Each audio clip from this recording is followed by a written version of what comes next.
We will begin the story of a world in which chaos reigns. People are trying to save themselves in panic. Orange flashes of flame illuminate the cities like harbingers of imminent disaster. An era has come to an end. From clouds of smoke and fire, terrifying creatures from the dungeons that, for unknown reasons, have begun to appear all over the world, burst forth. The monsters from the dungeons spread an ominous aura that filled the air with menace and chaos. The destructive aura spread quickly, affecting all human organs, gradually corrupting the mind and depriving people of humanity. The spectacle was horrific. People were literally turning into living corpses. Screams and despair were heard throughout the world. At the very moment when humanity was on the brink of extinction, and the monsters with their deadly aura already seemed invincible, the Awakened appeared, their eyes burning with a fire that became the last ray of hope. The Awakened possess superpowers called skills that give them the strength to face threats, and they have become monster hunters, becoming the last shield between humanity and destruction. The Awakened Knight fights the massive monster using his unique skills and successfully wins the battle. His skill is that he is able to create weapons from monsters, which he will use to kill other monsters. He is also able to control their power, but this is not his only skill, but one of many. Suddenly, a huge Cyclops appeared on the horizon, and the system notified the protagonist that this was a unique monster. Gathering his will into a fist, the young man activates the skill on his previously killed victim and receives a magic sword. The Cyclops doesn't stand on ceremony and delivers his blow, but he didn't think that the Awakened one is not so simple and will activate his flying step skill and avoid damage from the club. Expecting such a trick from the monster, the young man activates a new skill, Sticky Thread, obtained from killing a giant spider. To avoid the bruiser's sudden attacks, the boy immobilizes him with a web. Upon completion of combat training before the assassination, the system informs the Awakened one about receiving new titles. Full of confidence and strength that was boiling inside him, the guy swings with all confidence. "I wonder what kind of sword you'll make," the hero asked with a grin, his eyes filled with hatred and madness. The guy knocked down the bruiser with one deft blow. This fight was just fun for him. The enemy was defeated, as expected from a hero, because the people called him the legendary swordsman, and his name was Toji Nanase. From a young age, the young man, untalented from birth, overcame himself every day. He had to defeat many enemies to protect those dear to him, and, as a result, he became the strongest. Reaping the fruits of his triumphant victory, the boy acquires a new skill by absorbing the Cyclops, and he receives a sword of impressive size, which emphasizes his title of legendary. When the disaster occurred, the guy found himself near one of the centers of otherworldly power.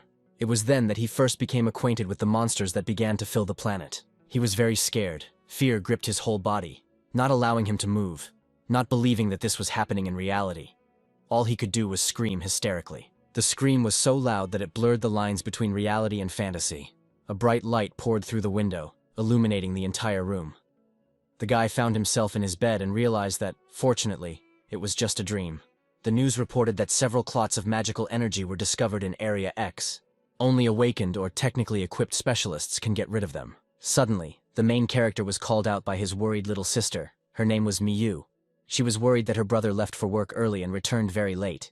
Toji explains to Miyu that he has been very busy lately. His sister responds by threatening that he won't leave the house hungry. The boy looks at his sister running away with inspiration, because only 2 years have passed since they were left alone and almost mired in debt. Nanas's parents are portrayed as a loving and caring couple who provide guidance to their young son. As if radiating all the love in the world, they tell the hero to always be kind to others. After all, no one likes callous people, his parents tell him. The boy enthusiastically catches their every word. His parents were ready to help anyone, even when they themselves needed help. When the hero was still a child, debt collectors came to him and his sister, demanding that they pay off the debts of their deceased parents. They didn't have money to cover their debts, and a man in a black suit offered to take his sister to pay off the debts. Toji wasn't happy with that at all. It is unknown what would have happened to Miyu if he had allowed them to take her back then. "I packed you some more lunch," the sister said happily, smiling at the main character. The guy looks at Mia with inspiration, thinking that no matter what, he still follows his parents' advice for his sister's sake. Remembering how hard it was for them to be able to live peacefully now, Toji apologizes to Miyu for everything. "You have nothing to apologize for," said the sister, bustling around the kitchen. "After all, it's because of me that you have to go out of your way," Miyu says regretfully. She didn't want such a fate for her brother. "It's not your fault." The guy tried to support the girl because it was his choice to protect her. Time was ticking. It was time to go to work. Grabbing the lunch that Miyu had carefully packed, Toji was getting ready to leave. In the corner, he notices a kendo training stick, something he used to be into. "Now there is no time for hobbies, caring for my sister, an unknown threat in the world." If only he could fight monsters on par with the hunters. How his life would have changed then. With a light movement, he would cut down the monsters one after another. He would be the savior of the earth. But it doesn't matter, because he doesn't have any outstanding talents. He's an ordinary person. The morning at the office, filled with clerks, the daily routine is diluted by a ringing girl's voice, turning to Nanase for help. A girl in a formal suit beseeches a guy to take her place. She knows he has a difficult life, but calls on him to show kindness. Toji agrees to replace her. The colleague enthusiastically thanks the guy and leaves. The man sitting at the table knew that Nanase would agree to replace the girl, which he confidently told her. Colleagues are discussing that the work the girl was supposed to do was very dangerous, and she really didn't want to do it. She had heard that after a major leak of magical energy, the gates to the dungeon usually open. The protagonist heard their conversation, and it worried him, because the consequences could be irreversible. The hero's thoughts about the gates not opening so often are interrupted by common sense. He will simply measure the level of magical energy, and everything will be fine. An impatient colleague yells at the young man, urging him to get in the car immediately, as they are already behind schedule. The men discuss how concentrated magical energy has frozen in front of the gates to the dungeon, turning into a magic stone, and that they pay a lot for such stones. Toji reflects that such stones could fetch quite a bit of money, but mining them is very dangerous. Despite the high risk, the guy understands that he doesn't really have a choice. He's an ordinary rank-and-file employee. Upon reaching their destination, they discover the huge stone they have been hunting for. A huge hole in the middle of the road was sealed with a blue magic stone. Danger was felt in the air, because behind the stone was a gate to the dungeon. The man ordered Nanase to measure the magical energy stored in the stone, and the young man began to obey the order without question. Dressed in a protective suit, the guy complains that he always gets dirty work. The size of the stone was impressive. It looked like a huge iceberg in the middle of the ocean. Its mesmerizing energy was mind-blowing. The guy took out a device that looked like a flashlight and began to measure magical energy. The guy looked at the measurement results and was surprised. The device showed 1,000 megapascals, which he immediately reported to his colleagues. The man was inspired by this news, repeating after the hero how much magical energy was stored in this stone. This news needs to be reported to management as quickly as possible. Joyful colleagues have already rushed back to the van. The main character didn't care much about the jackpot. He was glad that everything worked out, and all he could think about was how he wanted to get home to his sister. The entire staff rushed back to the office. There had been a good catch today. The driver noticed that the bright sunny day had given way to the darkness of night. Something was wrong. A bright blue crystal suddenly appeared in their path, forcing the driver to maneuver to avoid a collision. The panic in the van grew. They couldn't believe their eyes. The gates to the dungeon swung open. A portal formed. Its scale was immense. The road was illuminated by its bright flame. People, cars, everyone on the street were sucked into his domain, breaking the earth's gravity. Fear and screams were heard from everywhere. Toji couldn't believe they were in the middle of something that could have been avoided. The van in which the main character was located quickly left its usual location and rushed after everyone else into the blue flame. The guy comes to. He is still in the same van. Nothing can be seen around. He doesn't understand what happened and where they ended up. Their car found itself in the middle of a huge cave, and they found themselves in another world. Nanis realizes where they are now. The gates have opened and they find themselves in the dungeon. Realizing that they are not monster hunters, the hero understands the situation they are in and needs to get out of there as quickly as possible.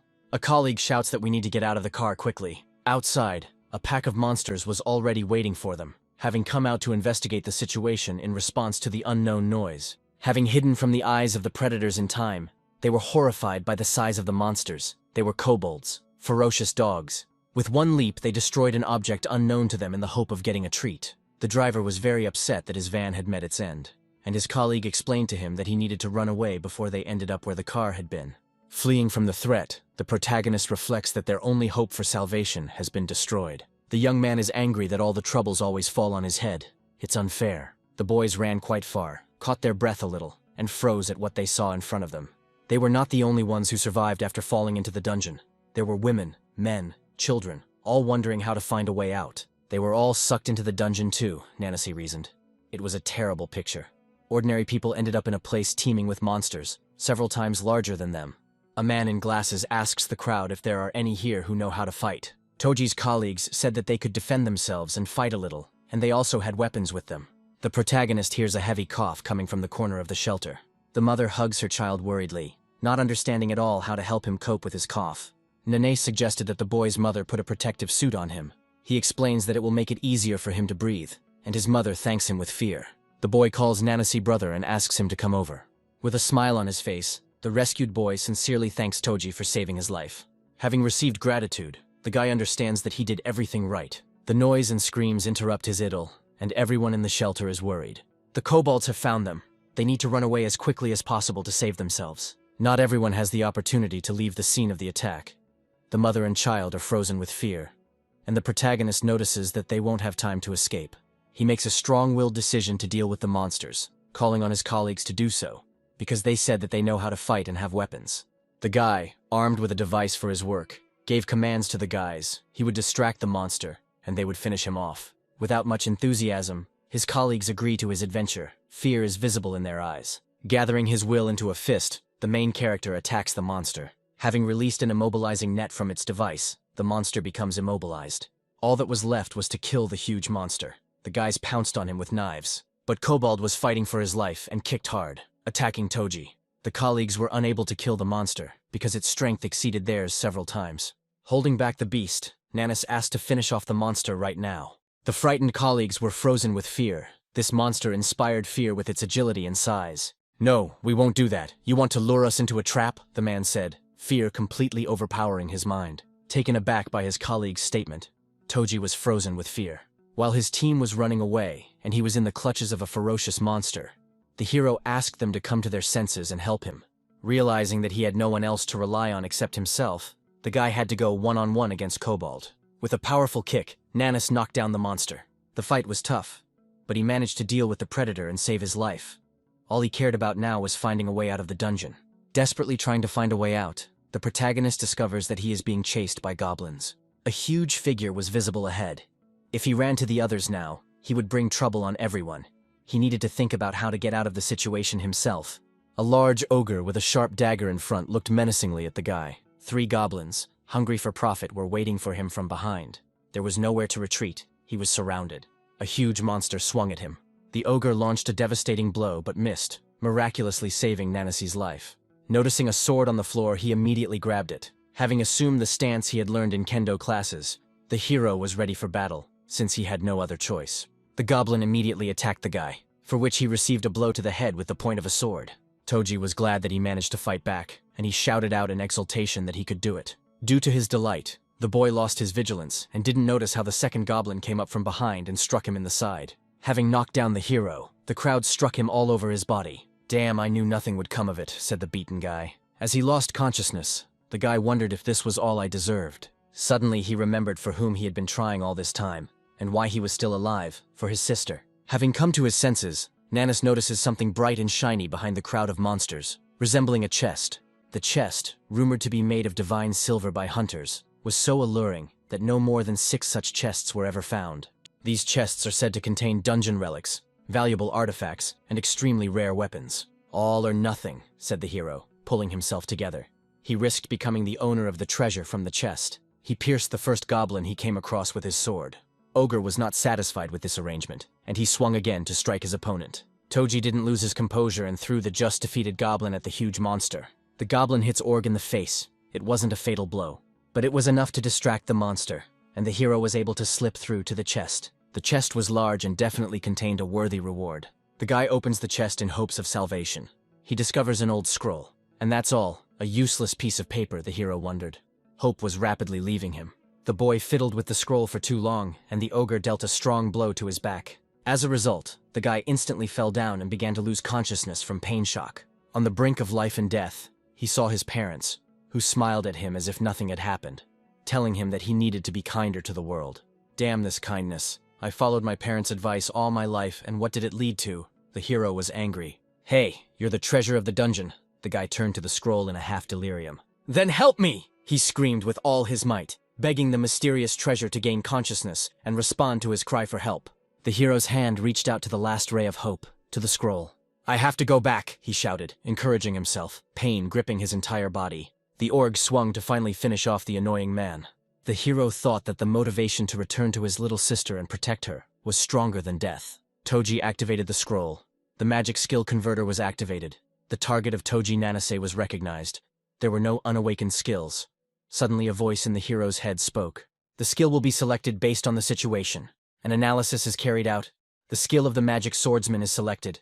The system has analyzed the enemies and activated the corresponding skill. Subject Toji Nanase has awakened, the system concluded, rewarding the hero with armor and the skill he needed in battle. Have I really become a hunter? The hero said, looking at his new image. He couldn't believe his transformation. Toji felt an incredible power inside himself. The monsters nearby felt it too. So now they were afraid of the hero. The treasure granted him the ability to create swords from slain monsters. Kobold was the first to decide to enter into battle with the updated hero. With a loud growl, he pounced on the guy. Toji dealt the fatal blow to the monster's head. The target is Kobold, a unique species. The hero's ability voice spoke again. The lycanthrope's magical sword has been created, the voice concluded, showing off the sword-making ability in all its glory. The goblins looked with horror at what the hero had done to the monster, realizing that the same fate awaited them. Nanaz used the skill stored in the magic sword. It was a flying step. Lightning strikes followed all enemies. The hero easily cut through each one, not giving them time to attack. Having dealt with his opponents, he notices that several more monsters are lurking in the shadows. They can't escape him, the hero thought as he created a sword from a unique species of goblin. The goblin's magic sword has been created, the voice concluded. The guy gained night vision skill. Now he could easily see who was hiding in the darkness. The monster scouts didn't expect their location to be revealed. They had to escape while they had the chance. Without further ado, the hero destroyed this bunch of monsters. Well, we've dealt with these creatures, the hero concluded. An angry and slow-moving org attacked the guy from behind. But the hero's reactions were already better than the previous times, and he was able to dodge with ease. Toji counterattacked into his enemy's body, but his muscles were stronger than he expected. He blocked Org's next attack with his magic swords. Attention! The magic sword has broken due to overload and requires repair, the voice warned solicitously. The hero didn't need fixing, he had a better idea. From the killed monsters, he hastily created swords. The swords were sent directly to Orga. The monster easily deflected one sword after another. Its thick skin was not so easy to pierce. The monster didn't notice how one of the swords was flying rapidly towards his face. He didn't have enough reaction time to block it or dodge it. The tip of the sword entered his left eye, reducing his field of vision. A flurry of swords fell upon the weakened Org. They pierced his arms and legs. The monster screamed in pain. He could not dodge them. You can't keep track of me, one-eyed one, the hero thought with an obvious grin as he crept up behind the monster. Having dealt a strong blow to the enemy's back, he also disappeared. The monster screamed from the pain piercing through his entire body. Org's strength was running out. He could barely stand on his feet. The hero allowed himself to forget about kindness for once, because he was interested in what kind of sword this huge monster would make. With a powerful jerk, he separated his opponent's head from his body. That's all, the hero thought uncertainly, because the barrage of monsters seemed endless. Recovering from the intense battle, the hero is surprised by his strength. He has won, and a voice suggests creating a sword from Org, to which the boy immediately agrees. The sword was of impressive size. It had a uniqueness of 2 stars, and the guy also received the skill of demonic enhancement. Nanis noted that magical weapons also have a rank, just like hunters. Rocks began to fall from the ceiling of the cave.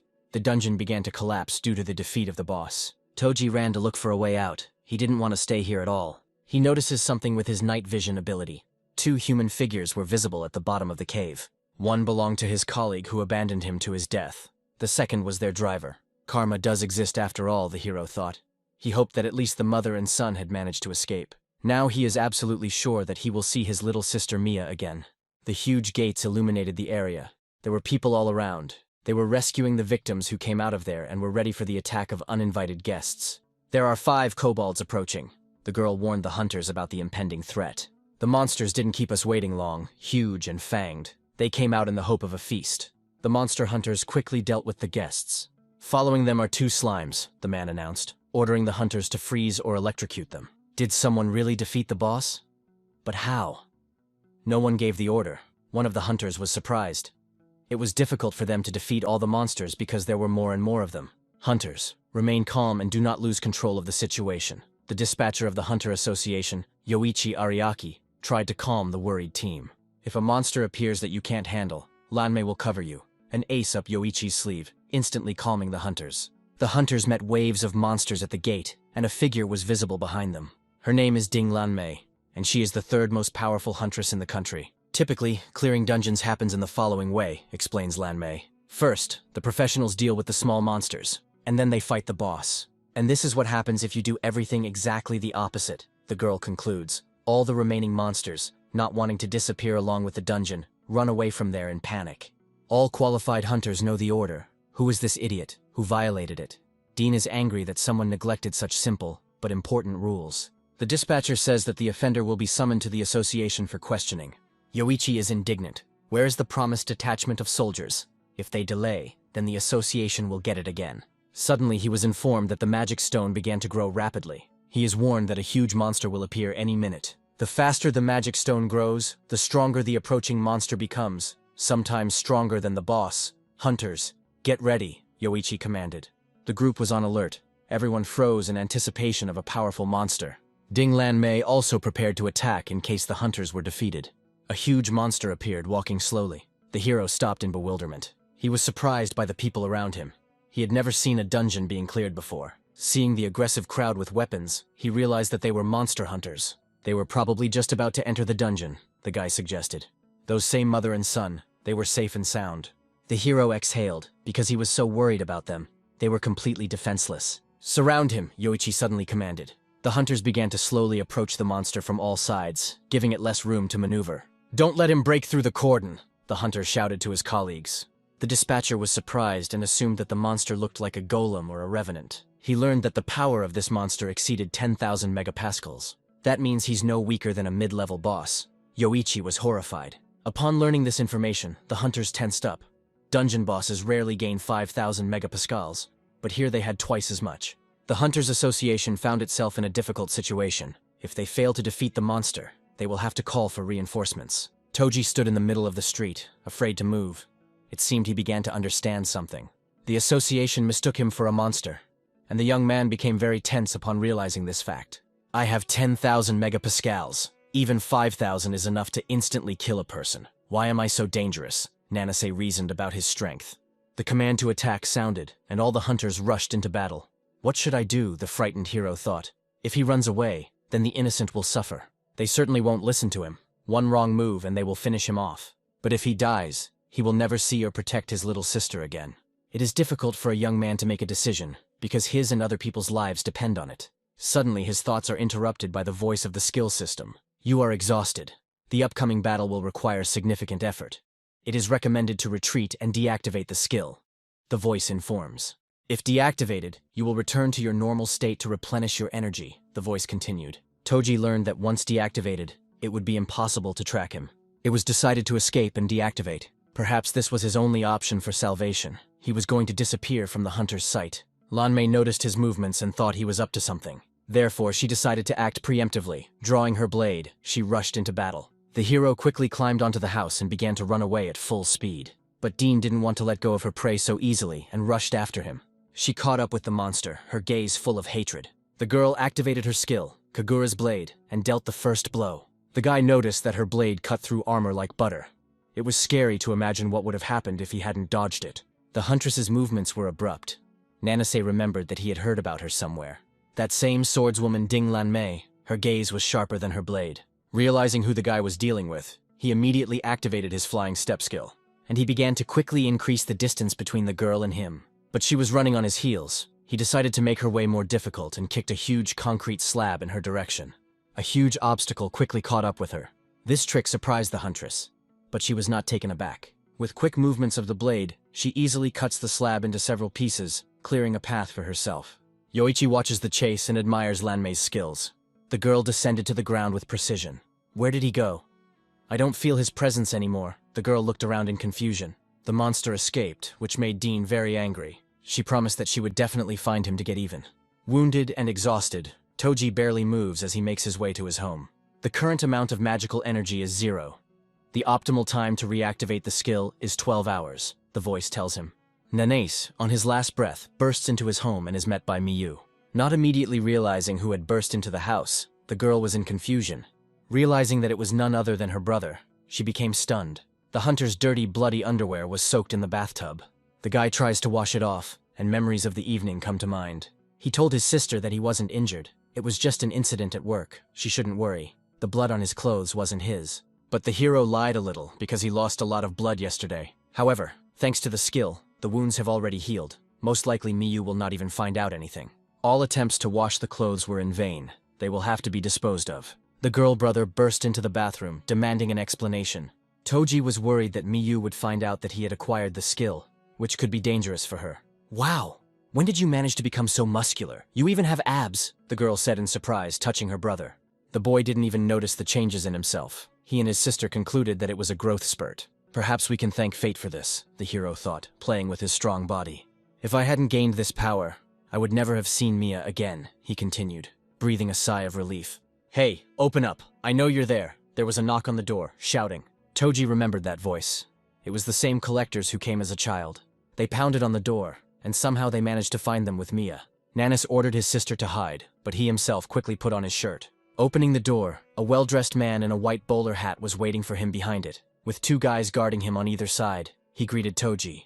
Mr. Masaki, what do you need? The boy asked casually. Stop pretending to be a fool. We need to talk about something. Let's go outside. The man didn't stand on ceremony with his manners for long and got straight to the point. Or do you want to invite us in, Mr. Masaki? Clearly knew Nanisi's sore points, so the hero had to go with them. It was already night outside. The alley was deserted. A strong blow landed on the protagonist's face. Masaki compares Nanisi to his late parents, asking if he wants to go back to them sooner. Raising his leg for another kick, the man laments that it is wrong to disappear like this, neglecting his debts. Don't you have a penny in your pocket? The collector asked, pressing down on Nanisi's face. I really don't have a penny, the guy said, spitting out blood. The man concludes that since there is no choice, they will have to kill him and sell him for organs. And they will take Mia. He has a ton of clients with the right preferences, and it will take him about 10 years to pay off all his debts. Toji is angry. He really was going to force Mia to work for him. Masaki confirms that he cannot do otherwise. The debts must be paid. Monsters are tearing people apart. The world is collapsing, and the only thing that still matters is money, the man said pompously, delivering another blow to the young man. He recited synonyms for the word money and hit Nanase for each one. The series of blows was unbearable, but soon the man got tired of it. Gathering all his will into a fist, the hero stood up as if nothing had happened. In that case, I will show you that not everything is measured in money, Toji answered with hatred. Mr. Masaki is not so easily intimidated. He sends one of his bodyguards to show the boy where the crayfish hibernate. The guard, without thinking twice, attacks Nanase, but his strength and reaction turned out to be slower, and the protagonist catches the sword by the tip. Because of you, my life went downhill. The guy's aggression was noticeably gaining strength. And not only mine, Mia got it too, he said with hatred and regret, his aura growing larger and larger. Now you will pay for this with your lives. Toji's cold gaze inspired fear. He instantly transformed into his new appearance. The voice informed him that he had not yet recovered, and that he needed to solve the problem as soon as possible. He had no intention of delaying. These creatures wouldn't live to see tomorrow. Kid, where did you learn this? Before he could finish speaking, the guard was silenced by the hero's hand. Not a sound. It would be inconvenient if we disturbed anyone, said the hero, holding a sword in one hand and a guard in the other. All that was left for the young bouncer to do was beg for mercy. But Nanis had other plans, and with one movement he smeared the guard across the asphalt, leaving only a bloody stain. The second bouncer was stunned by the hero's cold-bloodedness and aimed to attack. Before he could finish activating his skill, he was immediately divided in two. Having dealt with the bouncers, Toji set his sights on Mr. Masaki. The man was prepared for this outcome. He pulled out a gun. He fired one volley after another in the hope of salvation. However, the hero easily deflected ordinary lead with his swords. Masaki ran out of bullets in his pistol. The last weapon, prayers and admission of guilt, came into play. He admits that he was wrong to shake money out of him. When the guy started approaching, the man began to beg him not to kill him and offered to pay. I have to take care of my family. I have a daughter growing up, Masaki said, hoping for leniency. Don't you understand that not everything can be solved with money? The hero said coldly, swinging his weapon to kill the man. Stop! Masaki shouted. He didn't want to die. But Toji was unwavering. With one blow, he cut the offender's body into 2 parts. The threat is eliminated. You receive a new title. The voice of ability appeared. It offered the guy to accept or reject the new title. This news interested the tired hero. A new title has been received, Beast, the voice concluded. The new title not particularly pleasing. Critical hit chance has been increased. Added to the skill system, the hero noted that titles provide bonuses. He is surprised that he became a beast after finishing off those bastards. However, he understands that this title suits them much better. Miyu obediently follows her brother's order when suddenly a noise is heard in the apartment. The sister came out to the noise. It turned out to be Toji who had returned.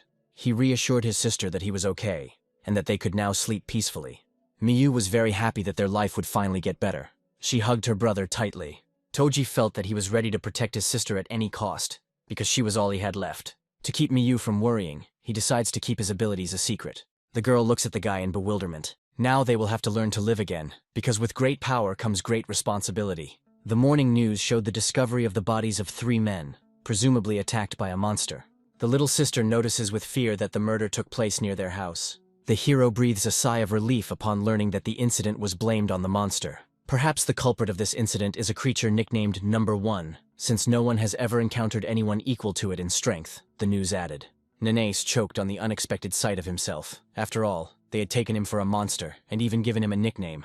An expert in the studio reports that this specimen is stronger and more dangerous than Number 9, who led a pack of monsters that destroyed Australia.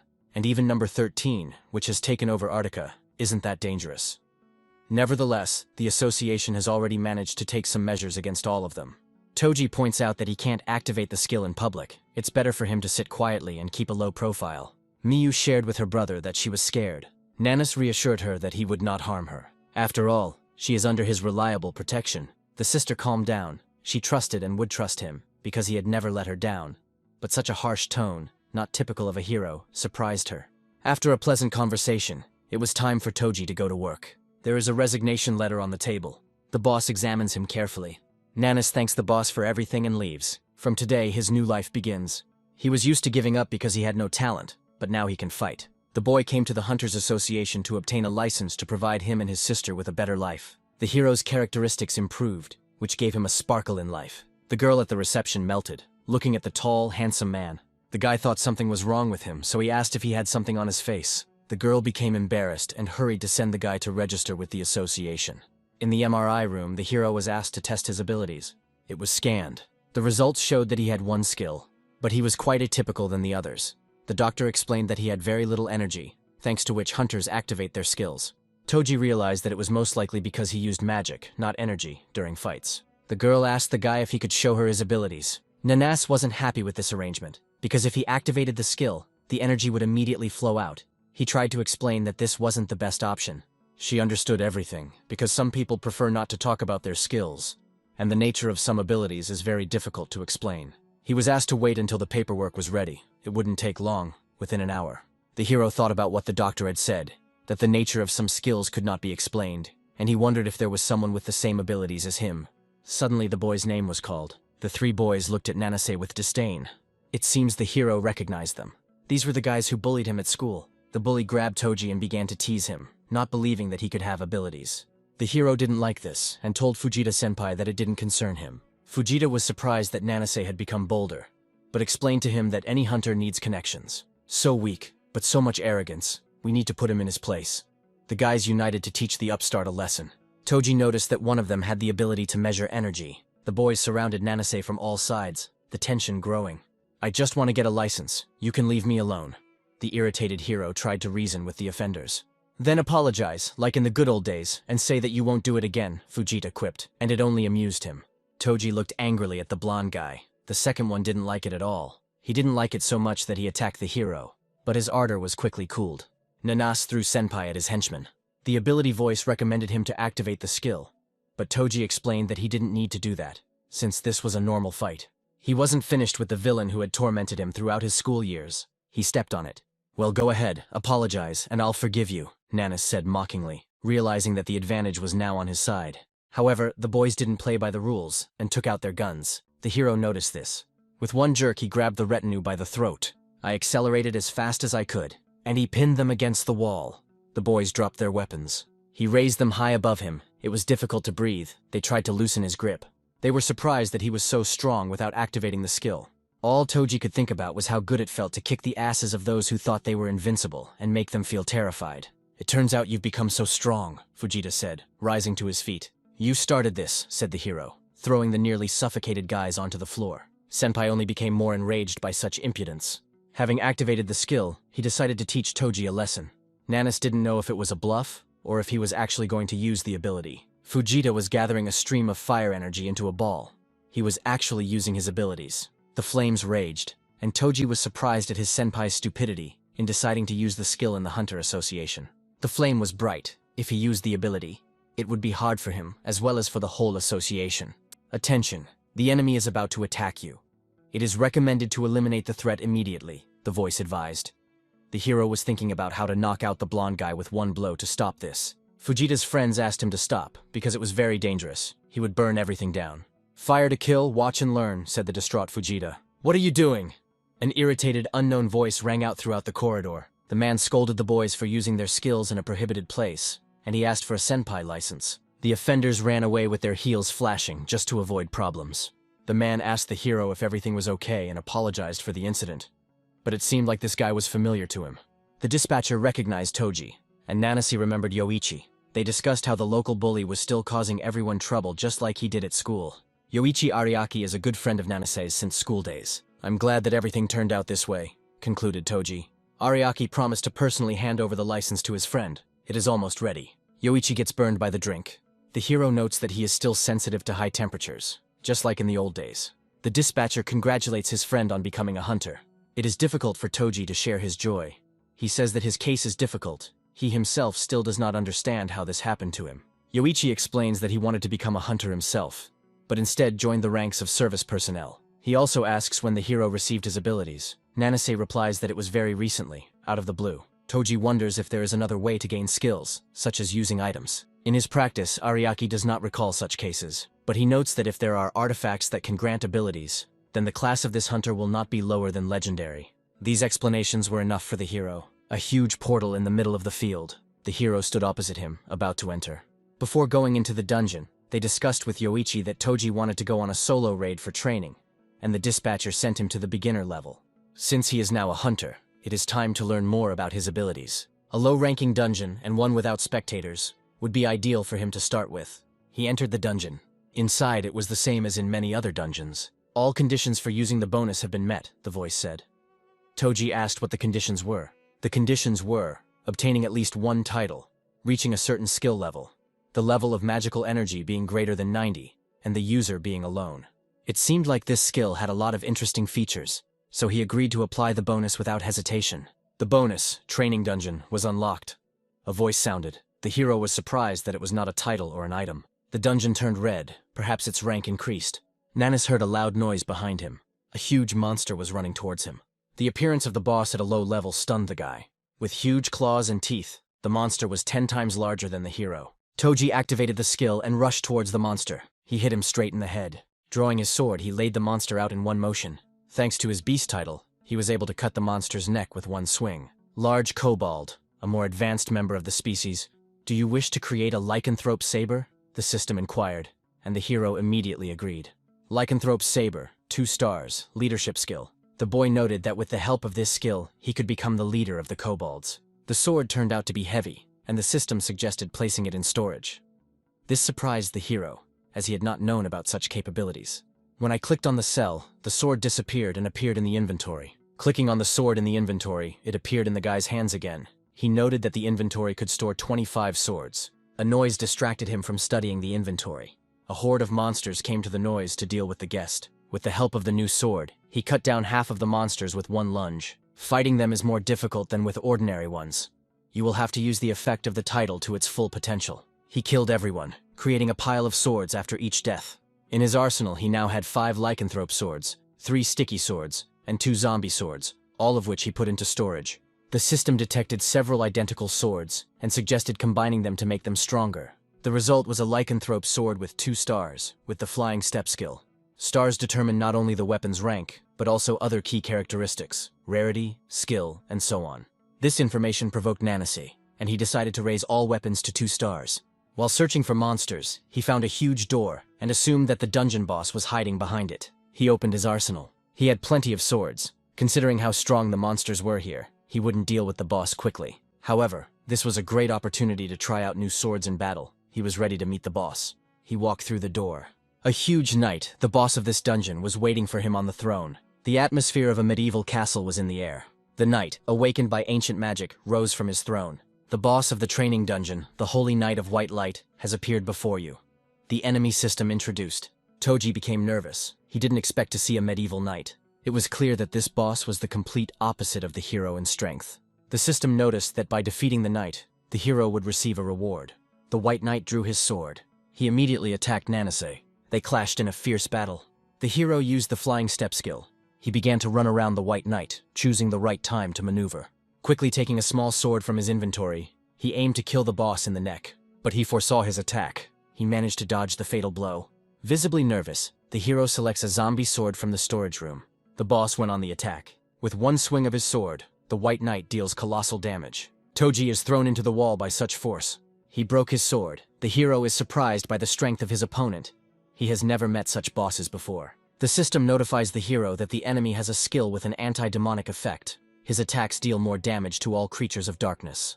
Nanis figures out that he is a creature of darkness, which is why he is taking so much damage from the boss. But since the White Knight has a skill, it means that he is one of the unique monsters. If so, now he will not hold back and will bring down all his swords on the boss. The first to go into battle was the sticky sword, with the stretching skill. With one swing, the boss cuts through Toji's sword. While the knight was distracted, other swords were also used. The enemy was ready for such antics. All the hero's attempts were in vain. The blades bounced off his armor, and the boy was unable to detect any other weak spots on the knight. Toji decides to aim for the enemy's neck to kill him. But no matter how hard he tried, all his attacks were repelled one after another. The guy decides to try to find his unprotected areas in order to hit them and weaken the enemy. The voice tells him to use his leadership skill and set a pack of kobolds on the knight. Having jumped far away from the boss, the guy began to cast a spell. He took out the lycanthrope's saber, which he had received from the first boss of this dungeon. The hero uses the leadership skill. A pack of kobolds, intoxicated by the ability, surrounded him. He commanded the new pets to attack the boss. The embittered but loyal little animals obediently ran to carry out the order. They clung to the White Knight, clinging to his neck and legs. Using a flying step, Nanis flew towards the enemy. The enemy was not willing to surrender so quickly. He cut down all the kobolds. However, he did not notice the hero sneaking up from behind. The boss's neck was exposed. The guy took out Ogre's cleaver. He used demonic enhancement. No one planned to give in. They entered the fight. Their swords crossed. Their forces were equal. The knight's magic began to spread to the hero's sword. The system screamed. The anti-demon effect spread to Ogre's sword. It began to rapidly crumble, but Toji didn't care. He is ready to sacrifice his sword just to cut off the knight's head. The chips became more and more intense. The sword could not withstand such pressure. Eventually, both swords shattered into small pieces, but the hero still had swords in reserve, but quickly summoned the lycanthrope's sword. And with all his might, he struck the boss. The enemy's head was separated from the body. Due to the effect of the title beast, the enemy is defeated. Nanis immediately began to create a sword from the defeated enemy. The result was a white light sword with 4 stars and the exorcism skill. The chest above the boss's victory didn't take long to appear. The dungeon has been cleared. A bonus has been received. Magical energy has been restored, and healing has been provided. The hero also now has access to a new title, which he has accepted. New title, Speedwalker. User's speed has increased several times. Most likely titles change depending on the fighting style. It's time to find out what reward awaits him. An enhancement material, the Ascension Stone, can raise any sword by 2 levels at once. Considering that rare swords are not easy to obtain, this was a very valuable item. Having cleared the entire dungeon and killed all the bosses, the exit opened. Nanis was satisfied with his results. It was time to finish the training. The hero returned to the association to share the results with his friend. The dispatcher didn't expect to see Toji so quickly. The guy smiled happily, as if he had never left. Yoichi tells the boy that low-level dungeons usually take days to complete, and the hero himself was surprised that he completed them so quickly, so he's counting on a reward. A friend went to find out how much the hunter would receive for clearing the dungeon. To his surprise, the dungeon disappeared, and he actually cleared it out in a few hours. The money has been sent. The amount amazed Nanase. A reward of as much as 40,000 for a low-level dungeon was worthy. If he hadn't gone there alone, he would have had to share with others. But the hunter's ardor did not fade. He planned to clear out another dungeon. Yoichi was greatly discouraged by this statement. Toji began to explain to his friend that he had a special skill, but stopped in time.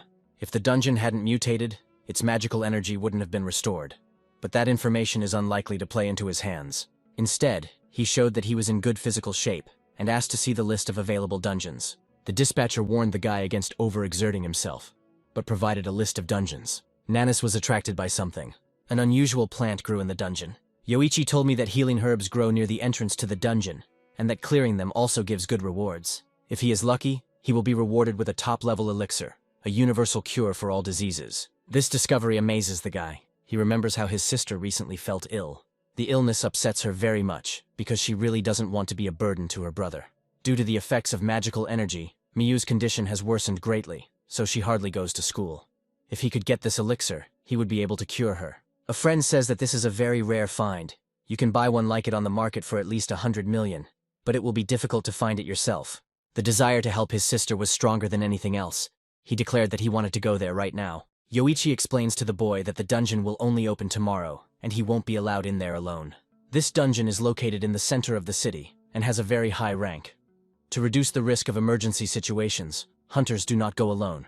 According to safety regulations, only group raids of at least 5 people are permitted. This news slightly spoiled Nanasi's plans, since he didn't have any hunters he knew for his squad. The dispatcher made the guy happy by assuring him that he would find him a temporary unit by tomorrow. Hunters often gather squads for temporary raids. He will contact someone. This news inspired the hero. Yoichi advised the guy to go home for now and buy some healing potions at their special store on the way. Reflecting on how surprised his friend was at his quick return from the dungeon, he noted that he had never seen him like this before. A huge dungeon towered in the middle of the road, surrounded by ambulances, dispatchers, and other hunters. Yoichi said that I would meet my comrades right there, the guy thought, looking around. Crowds of hunters surrounded the dungeon. Interest in it was high. A voice came from behind, addressing Nanase. Several men greeted the guy. The guy with long blonde hair introduced himself as Kavanaugh. His raid mate thanked Toji for joining them, as they were just one member short. Kavanaugh asked if the hero had taken any weapons with him. Otherwise it would be difficult to get into the dungeon without one. He showed off the knife he had bought in a specialty store. The blonde was surprised that the guy preferred close combat. He could have brought a pistol with him. The gun is too expensive, and you need to take a 2-week course to learn how to use it. Nanas assured him that his own strength was enough, and the blonde did not argue with his comrade. All hunters were notified that the gates were about to open.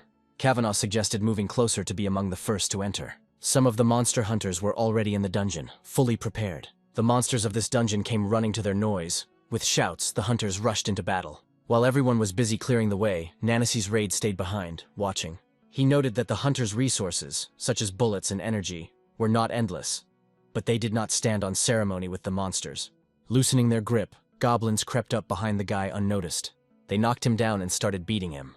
Toji quickly got ready, and holding the blade in his hand, rushed into battle. He quickly chopped off the goblins' heads. He liked his knife. However, without his abilities, fighting became much more difficult. He decided that when the limit of his capabilities reached its peak, he would use his power discreetly from everyone. Kavanaugh praised the hero's skill with weapons. Nanas joked that he could now definitely call himself a monster hunter. The company walked forward through the dungeon, laughing. What recklessness! These idiots have no idea what awaits them ahead.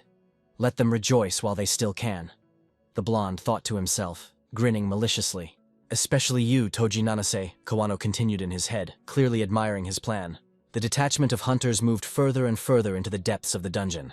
The hero thought about his sister and that he had to get this elixir at any cost. He ran forward, shouting to the team that they needed to hurry so that the monsters wouldn't get to them too. Kavanaugh slows down the hero. He warns the guy that if they rush, they will waste all their strength, just like those who ran ahead. And for the final battle, they will need strength. Nanas's plan didn't work. He wanted to run forward to kill as many monsters as possible and turn them into swords. But it was better not to show his abilities for now. Toji agrees with the blonde, which can't help but please the latter, because everything is going according to his plan, and he will easily carry out the order from his superiors. A huge mansion, the entrance to which is guarded by 2 security guards. Our comrade fell into his own trap, asked the man, holding a glass in his hands. Answer, Kavanaugh! He shouted angrily. He was lying on Kobold. The blonde was kneeling in front of him. He talked about the murder of Masaki and his subordinates. The guy is sure that the killer is Toji Nanase. The man tells Kavanaugh that he has a chance to reach the top and become one of the 4 fangs. But he must understand what an honor it is. The blonde understands that he must prove that he is worthy of this. The man orders him to restore their reputation and make Toji pay in full for disgracing them. And let him not even think about it, he began. But before the boss could finish, the monster yawned loudly. This behavior angered the man. He grabbed Kobold by the muzzle, and with one hand he smashed his head. Disappoint me, the angry man finished, turning to the blonde. Kavanaugh knows that this man's orders must be followed, otherwise death awaits you. For all the 6 fangs, this man's authority is unquestionable. He is revered as a god. The blonde man accidentally entered the association to gather information about Nanase, and came to the conclusion that it would be better to kill him in the dungeon. And this raid came at the perfect time. The guy watches the hero closely. Meanwhile, Toji was crushing enemies left and right. Even without his skill, he had enough strength and reaction to deal with the monsters. Kawano notes that the hero is quite strong, as he managed to take out Masaki's bodyguards, who were also hunters. Judging by the condition, they were cut with a sword. Everything matches up, the blonde summed up. But something didn't add up here. Was a hunter with only physical enhancement really capable of such a thing? Kavanaugh carefully reviewed all the details of the incident in his head. The raid comrades asked the blonde man if they should act according to the instructions, but he replied that everything was still in force and they had to get rid of Nanase. The guy called the hero. They were heading towards the dungeon boss's door. The team was assembled. The gate led to the level boss. They came here before everyone else. If the others come, they will have to share with them. They decided to go in as soon as possible. The entire squad gathered in the room with the boss. The huge hall greeted the guests with silence. Gradually, it gave way to a roar that spread throughout the entire location. The noise meant the boss had arrived. Everyone was ready. Only the hero and the blonde remained calm. "You won't be so unperturbed for much longer, Toji," Kawano sneered. Finally, the dungeon boss appeared in front of them. The size of the monster was terrifying. The gargoyle opened its fiery eyes. Welcoming her guests, she shouted loudly throughout the hall. The hero's system notified him that he was facing a unique monster, Warhammer Gargoyle, and added that he needed to be wary of an unknown class skill. Nanis was impressed by the size of the monster. The blonde plans to seal the room and wait until the hero's powers are completely exhausted, and then they will finish him off. Since Toji is not alone here, he cannot use his abilities, so he will have to use a knife. Victory over the monster depends solely on teamwork. Kavanaugh ordered the shields to be raised. The guy uses the reflection skill. The gargoyle attacks him. While the boy distracted the monster with a shield, the squad opened fire on the boss. But the guys quickly realized that bullets are no problem for her. The blonde uses his ice blade skill. He froze the monster's leg, stopping it. Toji immediately rushed to attack the boss. It would have been stupid to hit it head-on. The hero was trying to determine the monster's weak spot. The gargoyle did not stand on ceremony and was about to hit with a fireball. The guy noticed this, but he lacked the reaction to dodge. The title of Dodger was received. The system was activated in time. He barely managed to dodge, but he managed to save himself at the last moment. Having caught his breath, the hero thanks his title. Now he understands that they can be obtained without using skills. Meanwhile, the gargoyle had already melted the ice that was binding her. Kavanaugh noted that she did it with the heat of her body. The monster flew up, thus preventing the possibility of her being frozen in ice again. Toji shouted that she should be brought down now and activated the instant adaptation skill. The hero deftly climbed up the wall. In an instant, he was already at the top and trying to bring the monster down. The squad watched this with surprise. The hero reminded that he couldn't cope here alone, and that he needed help. The blonde immediately used the skill. He ordered the rest to shoot at the monster. The bullets still didn't penetrate her skin, but they were a good distraction. The monster maneuvered between the blades and began to descend. Toji managed to bring down the gargoyle. The hero attacked at the right moment. He used the skill of inhuman cruelty and struck. He managed to cut off the monster's hand. With its other hand, the gargoyle swung its hammer. The Warhammer Gargoyle used its skill, the system notified, and the hero tensed up. The monster activated the Queen of Destruction skill and attacked the guy with all its might. At the last moment, the hero managed to jump back. The destructiveness of her power was felt throughout the entire castle. Toji noted that it was better not to get caught in the epicenter of this thing. You clearly wouldn't survive. Instant adaptation was consuming too much energy. The system recommended stopping it, but then he would be vulnerable. Nanas asked Kawano to use the Ice Blade skill again, to which he retorted that it was a pointless undertaking. Toji asked to trust him, the blonde agreed. The boys gathered and fired another volley at the gargoyle. Bullets bounced off her armor. However, she deflected the ice blades with her tail. Nanis noticed the monster's vulnerability. He swung and ran to attack. The blade flew towards the monster's forehead. Having received a blow to the forehead, the hero understood everything. Last time, the gargoyle deflected the blade with its tail, which means its weak point is ice. Having summed it up and armed himself with a pair of blades, the guy swung. He finally managed to break through the monster's armor. He immediately delivered the final blow to the heart of the enemy. The gargoyle expected such an attack. From the heat of the monster, the sword began to melt. The blonde shouted that one sword would not be enough. The monster swung his hammer. Toji assured that he could handle it. His magical powers were at their maximum. He will be able to pierce the gargoyle's heart before it melts the ice. The hero plunged the blade straight into the monster's heart. The gargoyle no longer had the strength to resist. The hero knocked down the monster. The squad couldn't believe that the boss was killed. Nanis defeated the Warhammer Gargoyle. The door to the chest opened. It contained the reward for the victory. Kavanaugh congratulates the hero on his victory. Toji thanks the entire squad, because without them, he wouldn't have been able to cope alone. The blonde is surprised by his modesty. Everyone agreed to give the treasure chest to the one who tried the hardest, and they would split the money. The hero was quite satisfied with this outcome, and he immediately approached the chest. Kavanaugh broke into a wicked grin. The blonde and his squad pointed their guns at Nanase. Nanes dodged, escaping death, the bullet only grazing his cheek. Kavanaugh was surprised. He didn't expect such a quick reaction. Anger overwhelmed him. If the system had not warned the hero a second before the shot, he would no longer be alive. How should this be understood, Kawano? Toji was perplexed. Isn't it obvious? The blonde began. You will die here and now, Kavanaugh concluded, the entire squad pointing their weapons at the hero. A hail of shots was directed at Nanase. The boy dodged them with lightning speed. The situation was difficult. The guy was outraged by his friend's actions. But the problem had to be solved. He applied the skill of instant adaptation. Before he could take a step, the bullet passed next to the guy's leg. He was surprised how this was possible. It dawned on him that they had been anticipating his every move. The blonde praises the hero for his unusual physical abilities. However, he will not be able to escape from them, because they have caught prey faster. His comrade's words made Nanase tense up. It seemed that escaping wouldn't be so easy for him. A new volley illuminated the dungeon again. The hero was surrounded. Thanks to his speed, he managed to find shelter in the face of a defeated gargoyle. He still didn't understand what caused the blonde's behavior, because even if he killed him, he would still have to answer for what he did. You still haven't gotten it, the comrade grinned. The death of a hunter during a raid is a common occurrence. He won't even be a suspect, he explained. The hero realized that the team had planned to deal with him from the very beginning. The blonde continued to explain that after defeating the boss, the dungeon would collapse. No one would find the body, and all that was left for him to do was write a report about it. The hero was confused, but listened to him attentively. The plan was well thought out by his comrades. Nanase did not calm down. He asked Kawano what he had done to annoy him that he so fiercely wanted to kill him. Having reloaded his pistol, the blonde slowly approached the hero. He told Toji that he had a grudge against him the day he killed Masaki. If you had obeyed, you would have lived in peace. But you have crossed the path of the Six Fangs, and you will pay for it, the comrade concluded. Now everything became clear to the hero. They were friends of that jacket. It absorbed the magical energy of the dungeon, thereby restoring its strength. The amount of magical energy was approximately 30%. The system recommends that the enemies be eliminated immediately. Kavanaugh's words changed a lot. Toji was surrounded. There was nowhere left to run. The blonde was glad that he could please his boss by killing Nanase. The team's guns were a meter away from the hero. He was filled with rage. Having put all emotions aside, he was charged with energy. With a lightning-fast movement, he thrust the knife under the rib of one of his comrades. The blonde only managed to turn around, clearly surprised by Nanase's speed.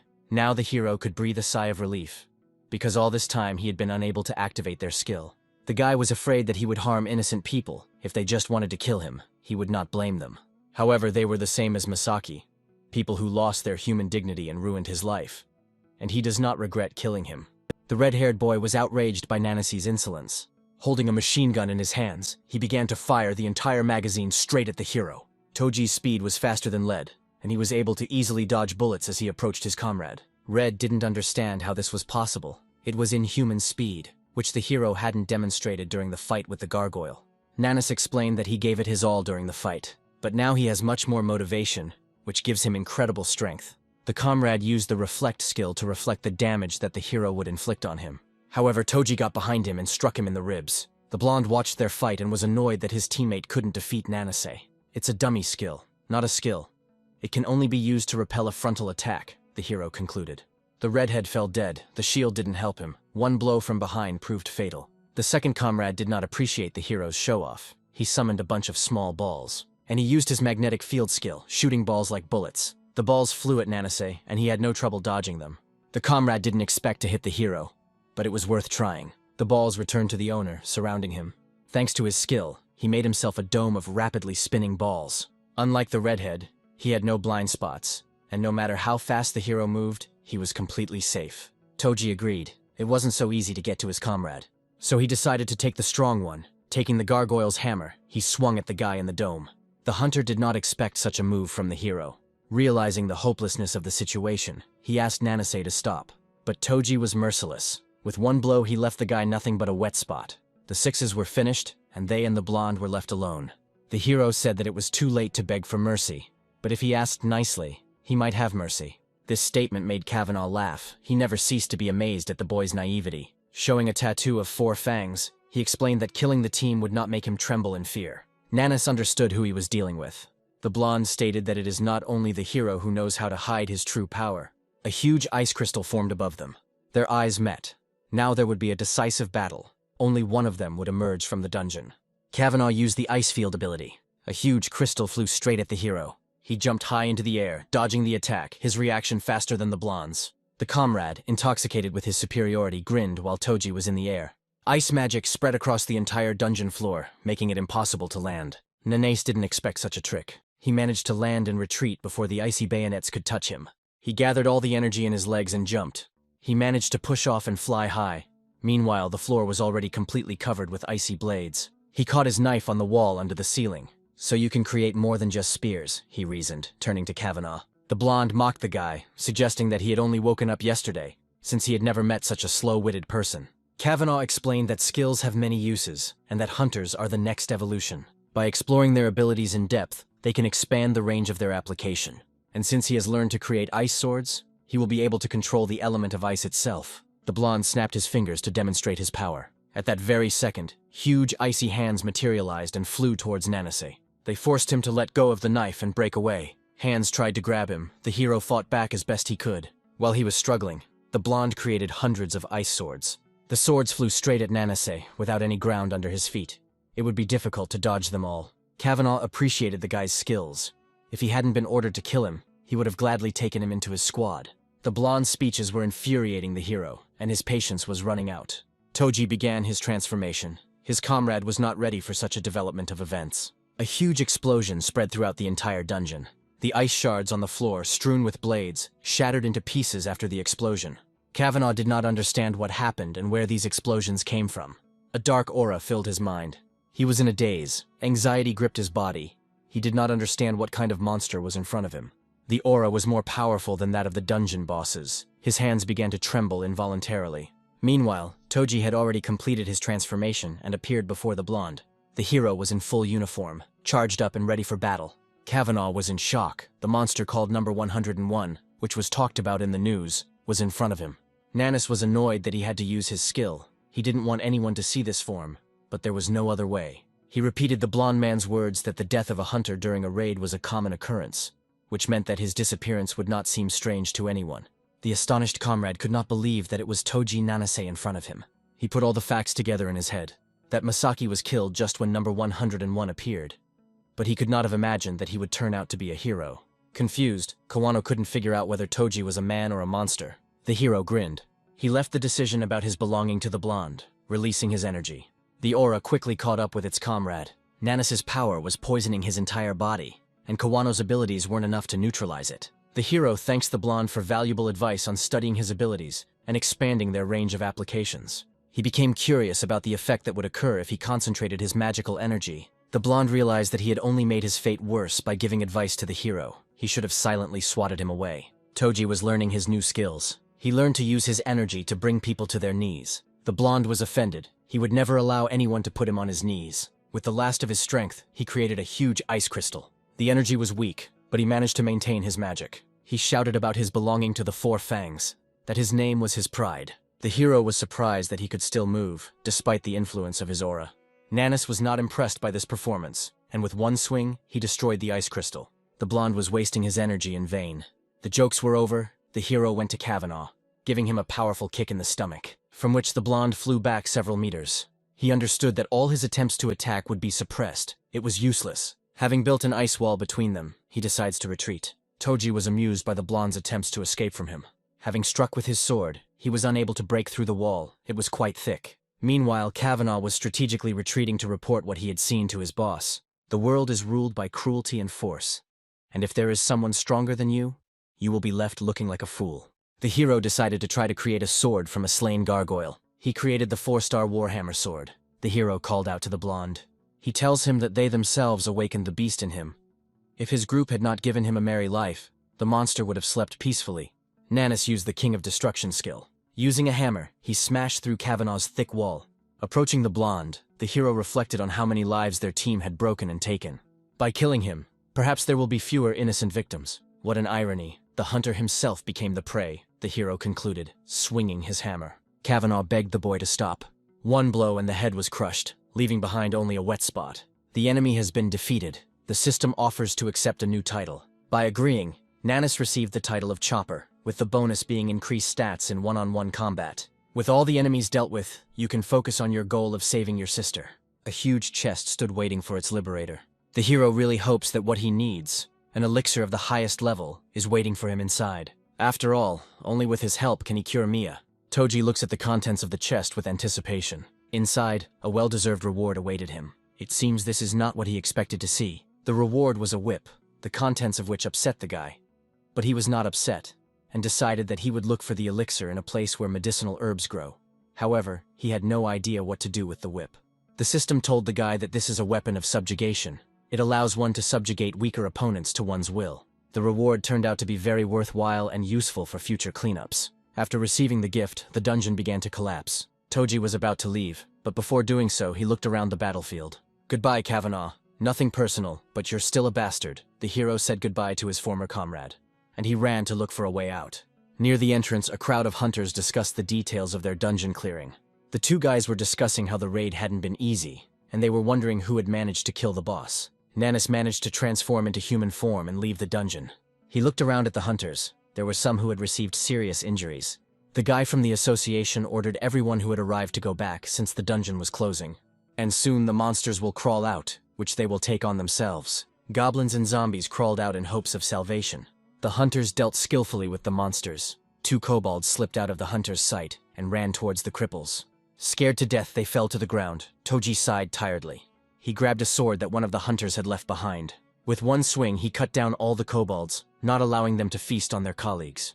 As if nothing had happened, after the massacre, he threw the sword back.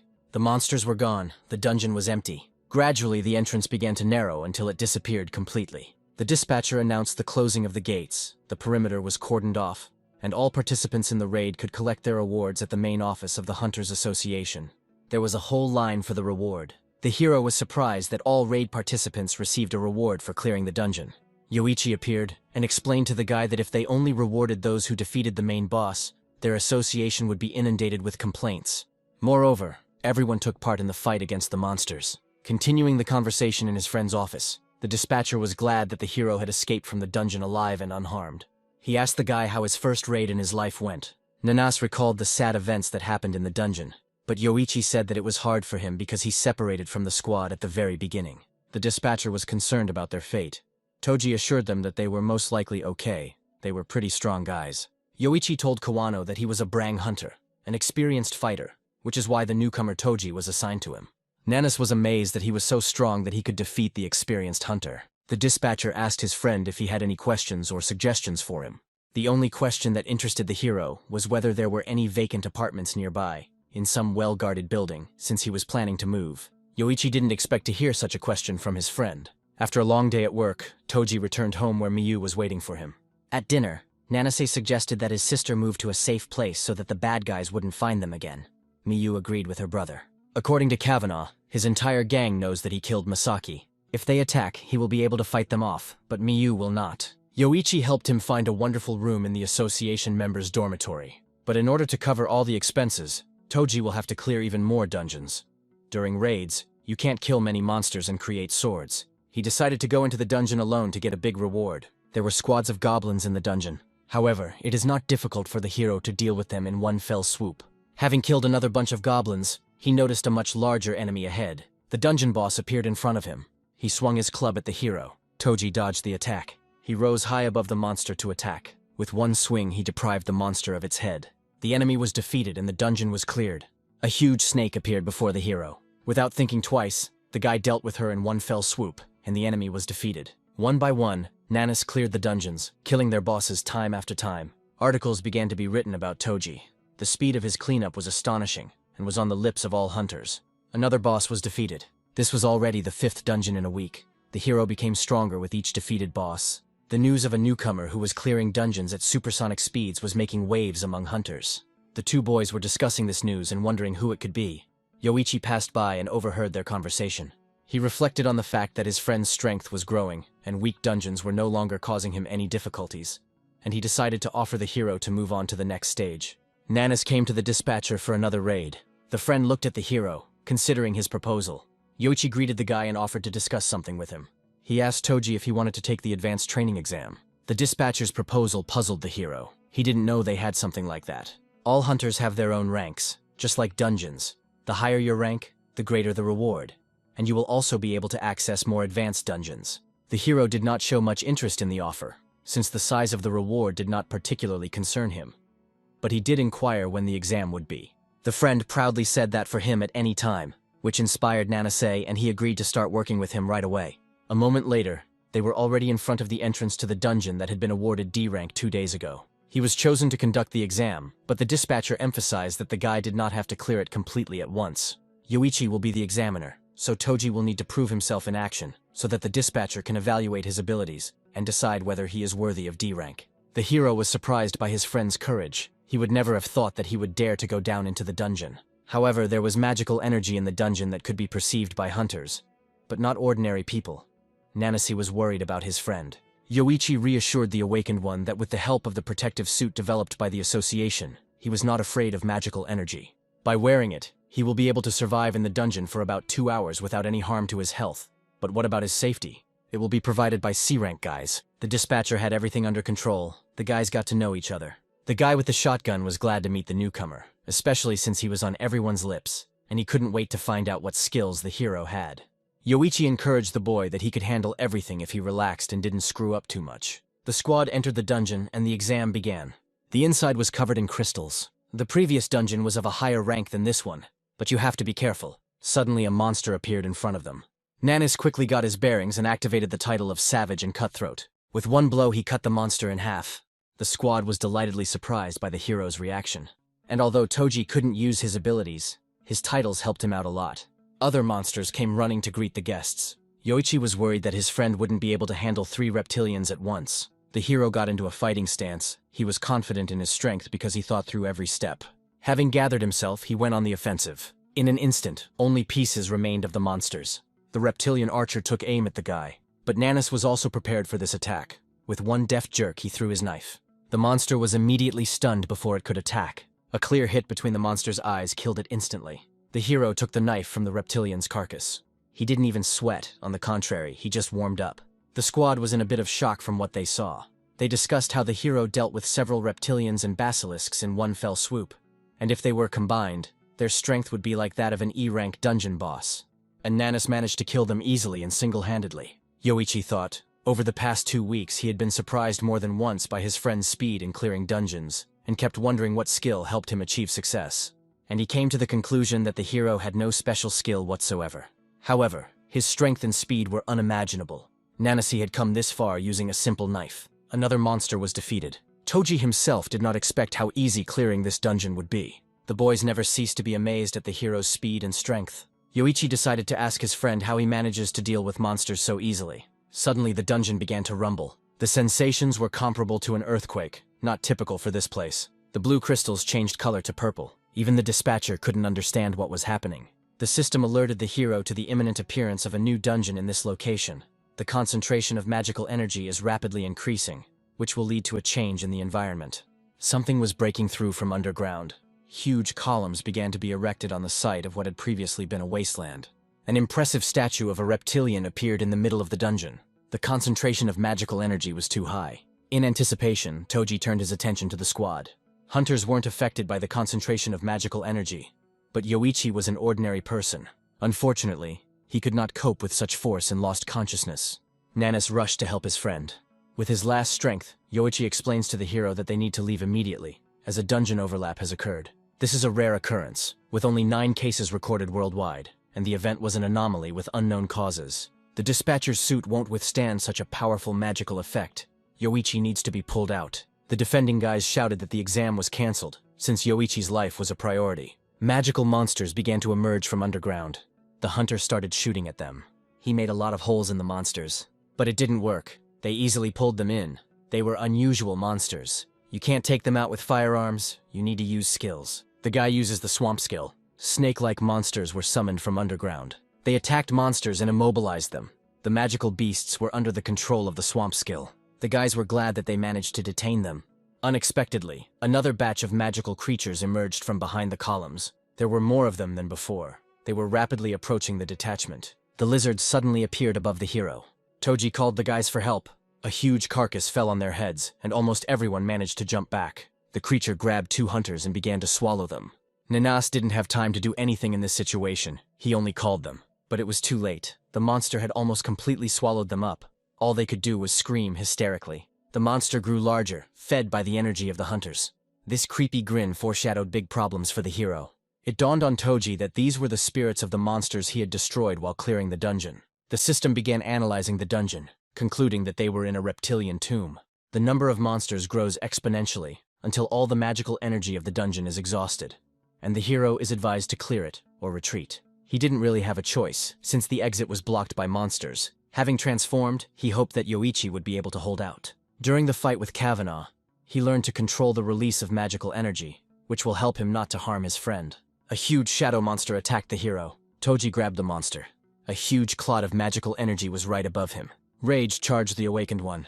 At that very moment, he cut off the head of the monster, of which nothing remained afterwards. The other monsters were surprised by the death of their relative. Since he has to fight the undead, the hero wants to try something. From his storage, he takes out a sword of white light, received from the White Knight. He got into a fighting stance and was ready to attack. The monsters went on the offensive. At the same moment, Nancy activated the sword's ability, Incineration. He moved his sword around the perimeter, a beam of light incinerating every monster that dared to approach. There was no trace left of the undead's magical energy. The hero managed to exterminate most of the monsters. The noise and rumble distracted the guy. The reptilian statue began to crumble. She was imbued with the magical energy of the dungeon and took the form of a skeleton.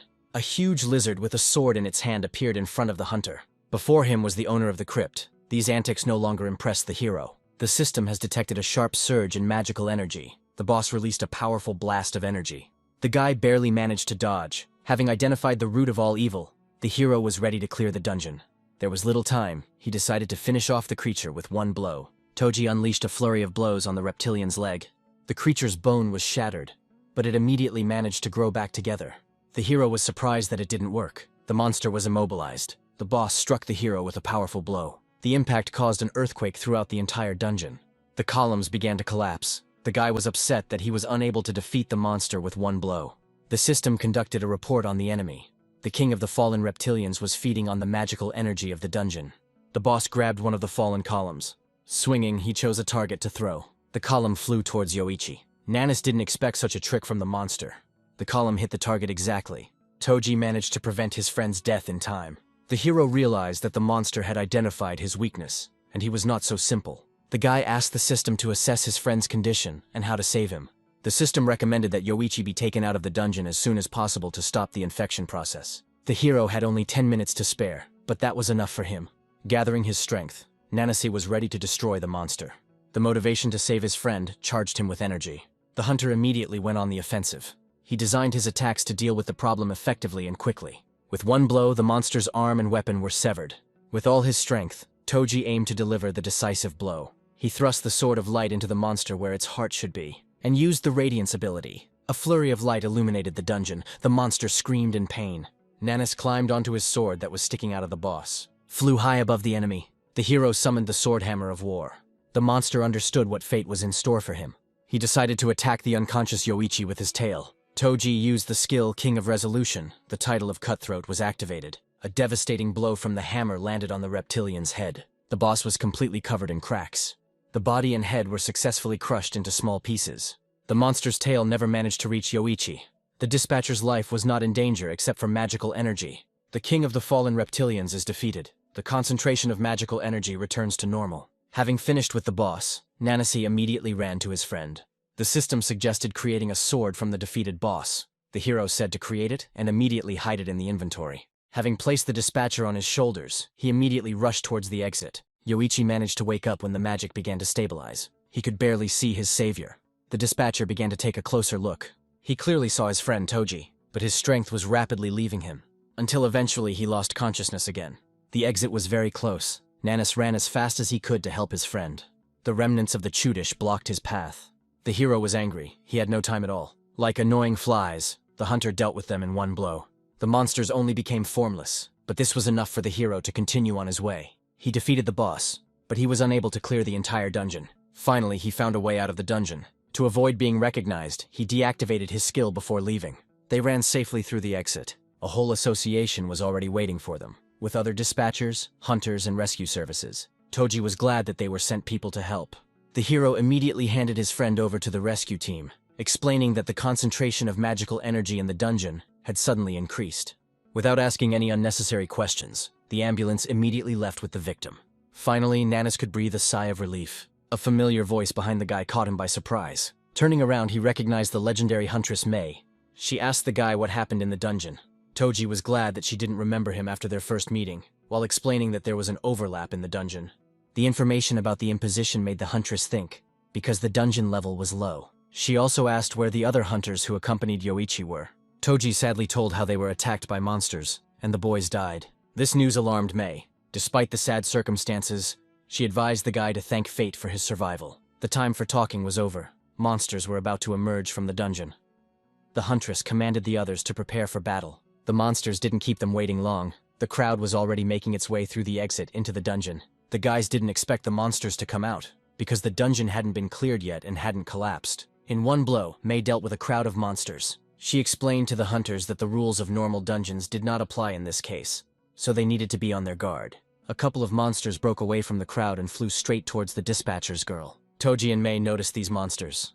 Nanis was the first to react, cutting through the annoying shadows with his knife. Mei was amazed by the boy's speed. She appreciated the guy's reaction, but advised him to rest after what he had been through, and it's better to leave the killing of monsters to her. A magical aura surrounded the girl. She was preparing to attack. After waiting for the magical shadows to gather together, she gave the command to launch an attack. Activating her Kagura blade skill, she incinerated the monsters with one swing after another. Toji was amazed at her skill and speed. The hunters from the association did not have time to understand what had happened. Mei was very fast. The hero remembered that she had used the same skill in the battle with him. That time he tried to escape and didn't really understand anything. But now he could notice that her sword strikes were simply lightning fast. Mei rushed through the crowd of monsters. The bunch of shadows were incinerated in an instant. The girl uses her aura as a protective field, a technique that allows her to gain a significant boost in strength and strengthen her defenses. The girl finished with all the monsters. This is what a true professional looks like, according to Toji. The guy thought that she was probably stronger than him. This is the level of mastery he wants to strive for. The hunters rushed into the dungeon to continue clearing it so that it would finally collapse. The audience of this performance was taken aback by how the girl managed to deal with everyone so quickly, as if a hurricane had passed through. Toji came to visit Yoichi in the hospital. The dispatcher gradually came to his senses. The hunter was glad that his friend finally opened his eyes. His happiness knew no bounds. He told his friend that he passed out when they were attacked by monsters. Suddenly Yoichi remembered something. He asked Nanase what had happened to the boys who had accompanied him. The friend shook his head sadly. This news saddened the dispatcher. Toji assured his friend that he had nothing to blame himself for. No one could have predicted such an outcome. Yoichi also asked what happened to the dungeon. The hero told him that a group of hunters led by Mei went there and already cleared it out. Mei remained in the dungeon until its magical energy was completely exhausted, so she most likely managed to destroy all the monsters. As expected from a C-ranked hunter and the pride of Japan, Yoichi concluded. But he still wanted to ask his friend one more thing.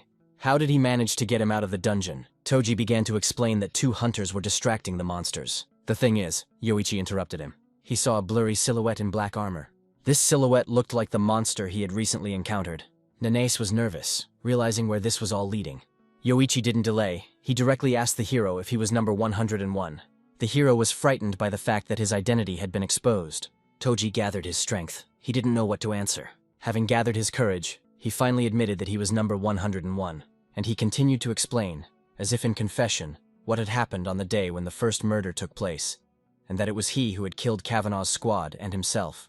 Yoichi froze at the information that fell upon him, but he did not understand his friend's motives. Nanase continued to explain that he had to do it, because the debt collectors were giving him and his sister no peace, threatening to take her away, and he simply had no other choice.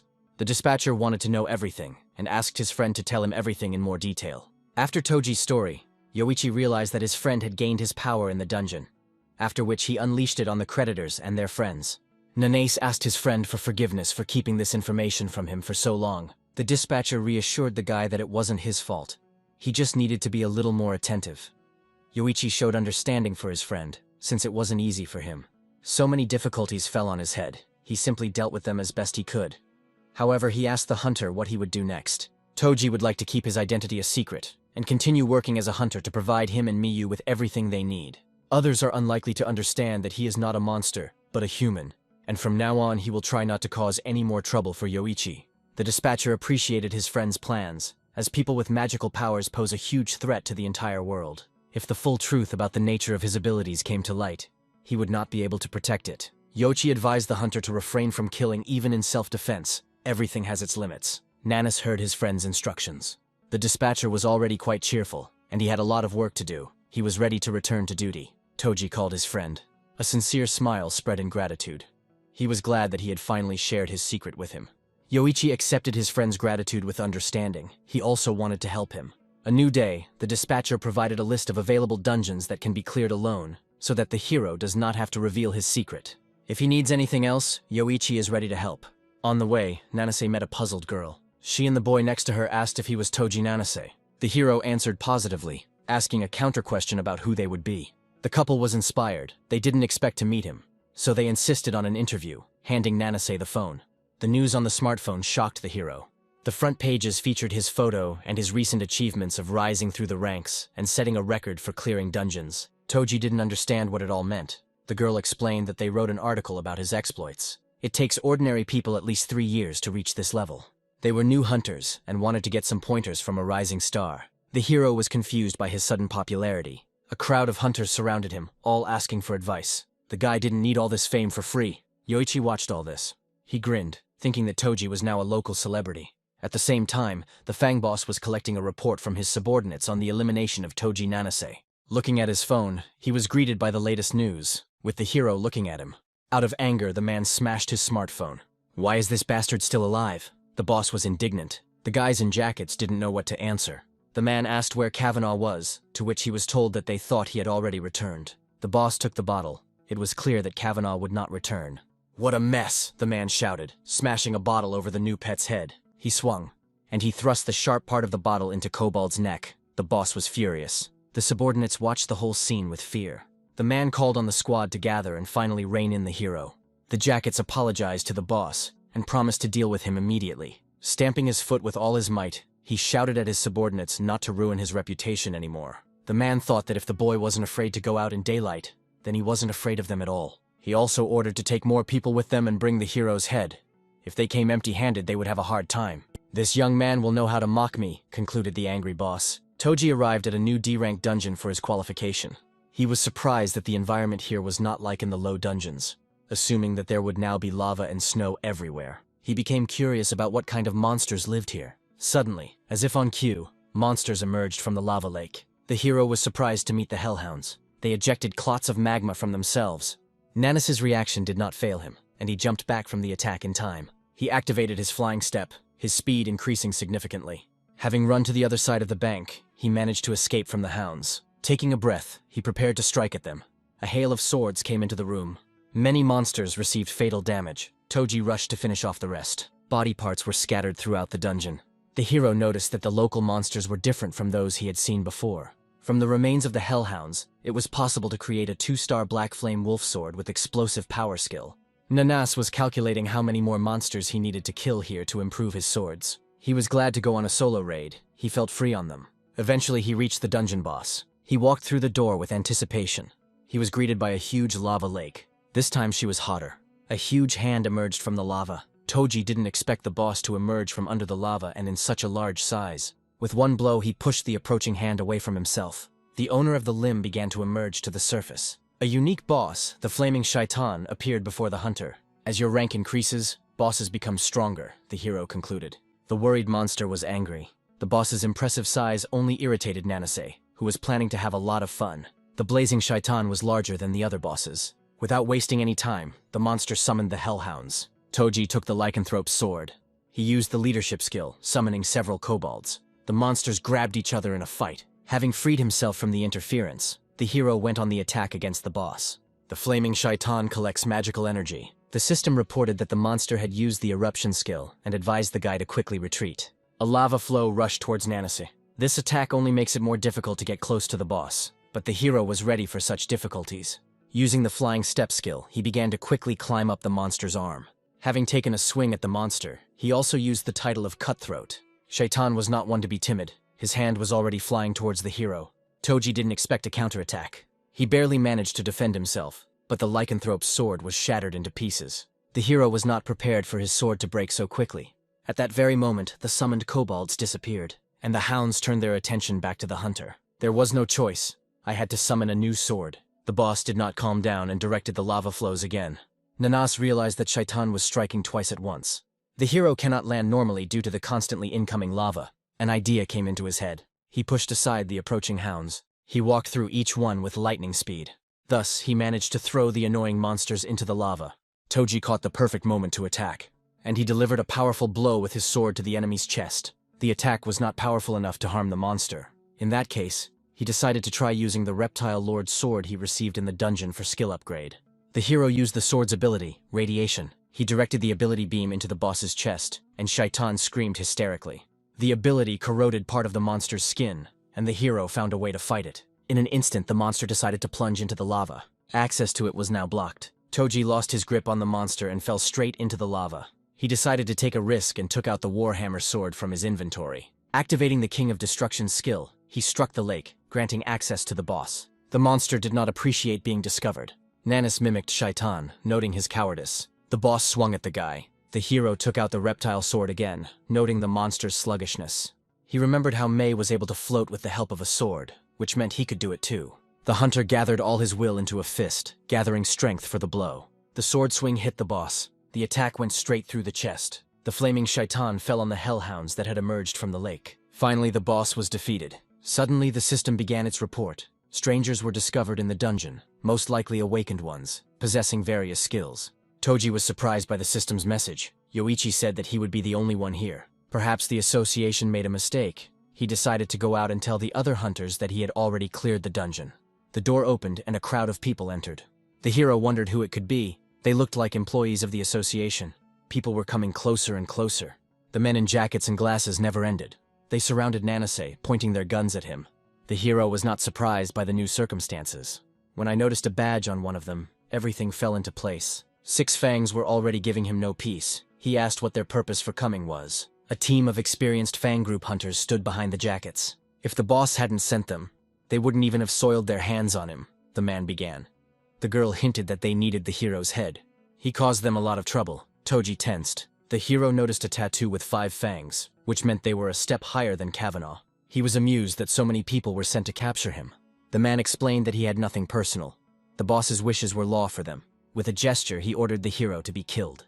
Nanase was angry. He would have to try hard to survive and return to his sister.